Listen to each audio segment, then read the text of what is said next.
In the Bhagavad Gita, the 14th chapter is called Gunatraya Vibhaga Yoga, the yoga of division of the three gunas. In this chapter, Lord Krishna explains to Arjuna the nature of the three gunas, modes or qualities, that govern human behavior and the material world. These three gunas are sattva, rajas, and tamas. The story of Gunatraya Vibhaga Yoga.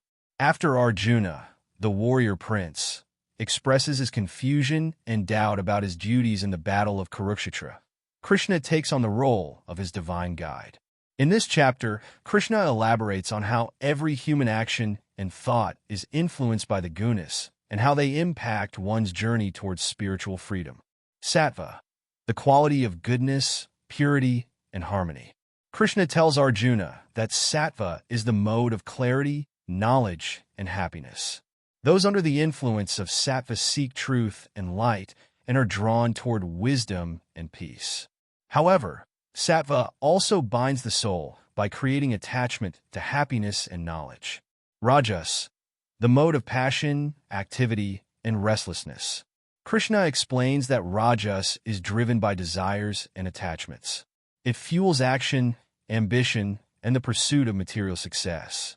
People dominated by rajas are constantly striving, but this mode leads to frustration, stress, and suffering because of the insatiable nature of desires. Tamas, the mode of ignorance, darkness, and inertia. This quality leads to confusion, laziness, and inaction. Those influenced by tamas are often deluded, neglectful, and indifferent to spiritual progress.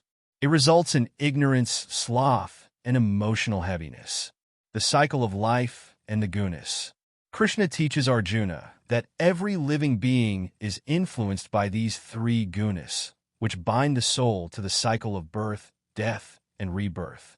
Depending on which guna predominates, a person's destiny and spiritual progress are shaped. Those predominantly influenced by sattva ascend to higher realms of happiness and knowledge in their next life. Those dominated by rajas are reborn into circumstances of constant activity, struggle, and desire. Those ruled by tamas fall into ignorance and lower forms of life. Transcending the gunas. Krishna encourages Arjuna to rise above the gunas by practicing self-awareness, devotion, and detachment. While sattva is the highest of the three gunas, even it binds the soul through attachment to pleasure and knowledge. To achieve liberation, moksha, one must transcend all three gunas and become free from their influence. Krishna teaches that through devotion to God, bhakti yoga, and by seeing beyond the gunas, a person can attain a state of pure consciousness.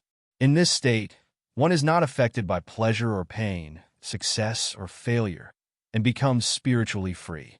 Krishna concludes by reassuring Arjuna that those who follow the path of transcendence, devotion, and self-realization will attain the highest goal, union with the divine and liberation from the cycle of life and death.